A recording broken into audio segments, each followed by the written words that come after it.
Assalamualaikum warahmatullahi wabarakatuh. Jumpa lagi kita kawan, berita hangat hari ini yaitu terkait kasus yang 300 triliun ya.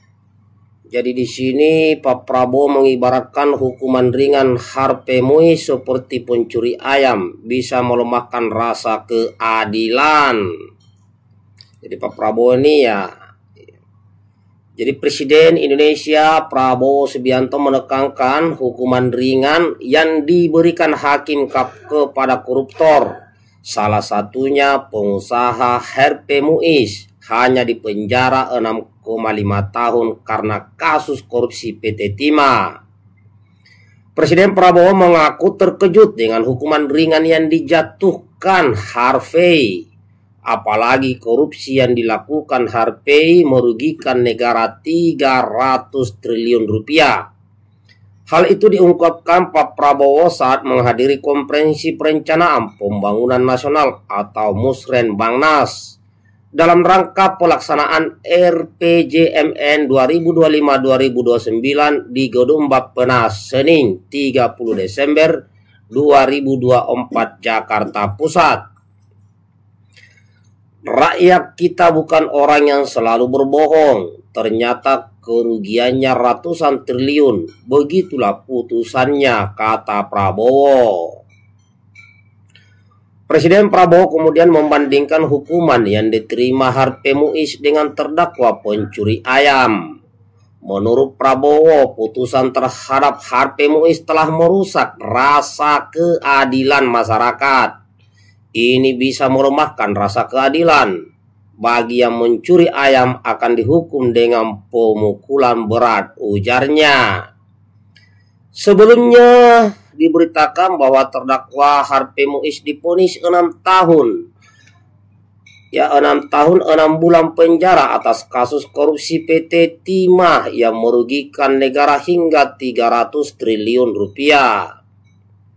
Sebab hukuman yang dijatuhkan hakim lebih ringan dibandingkan tuntutan jaksa penuntut umum atau JPU Harvey Muiz. Kawan, bagaimana ini? Ya, jadi Pak Prabowo juga sudah memonitor ya.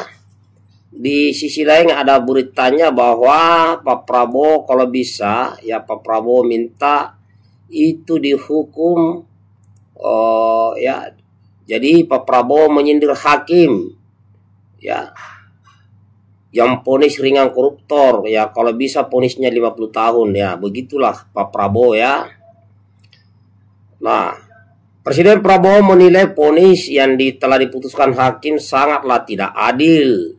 Dengan kerugian itu menurutnya hukuman yang pantas didapuk bisa mencapai 50 tahun bui. Tolong ya Menteri Pemasyarakatan dan Jaksa Agung untuk naik banding. Vonisnya 50 tahun lah kira-kira, kata Prabowo dalam Musrenbangnas dalam rangka penyusunan RJPN 2025-2029 di kantor Bappenas. Dalam kesempatan itu, Presiden Prabowo mengingatkan kepada pejabat negara bahwa masyarakat saat ini tidak mudah dibodohi. Pak Prabowo mengatakan bahwa penyebaran arus informasi melalui gawai tidak dapat dibendung. Untuk itu pihaknya meminta kepada pejabat dan aparat negara untuk mawas diri. Rakyat Indonesia tidak bodoh, mereka pintar, semua punya jet atau handphone. Ini bukan 20 tahun lalu, kata Presiden Prabowo. Dalam kesempatan itu Presiden Prabowo memang tidak menjelaskan detail siapa hakim yang telah menjatuhkan vonis ringan terhadap koruptor. Dirinya juga tidak menerangkan kasus korupsi apa yang telah merugikan keuangan negara mencapai ratusan triliun. Namun begitu kasus yang disinggung Presiden Prabowo mengarah ke kasus korupsi Timah dengan terdakwa Harvey Muiz. Aduh kawan, semakin rumit ini. Baik sahabatku rakyat Indonesia, jika keinginan Pak Prabowo ini tidak dijalankan oleh hakim dan sudah diperingatkan, ya siap-siap rakyat Indonesia turun ke jalan, kita demo itu si hakim itu. Ya. percuma dia jadi hakim yang dipanggil yang mulia, tetapi korupsinya, koruptornya dihukum ringan.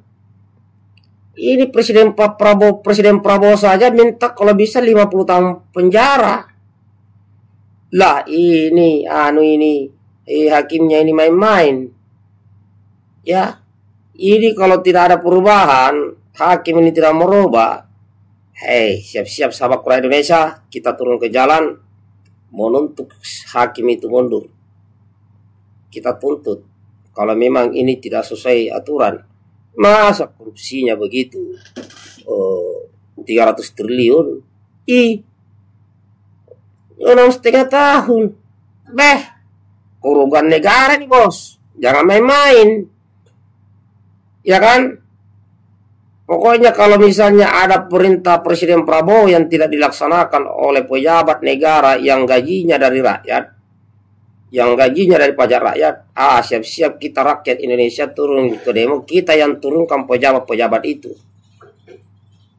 Inilah yang disebut rakyat berdaulat. Ya, kalau perintah presiden saja tidak dilakukan, wah, rakyat jangan diam kawan. Karena Presiden Prabowo Subianto ingin ada keadilan hukum di negeri ini dan keadilan ekonomi. Itu kawan. Demikian dari saya. Baikkan videonya.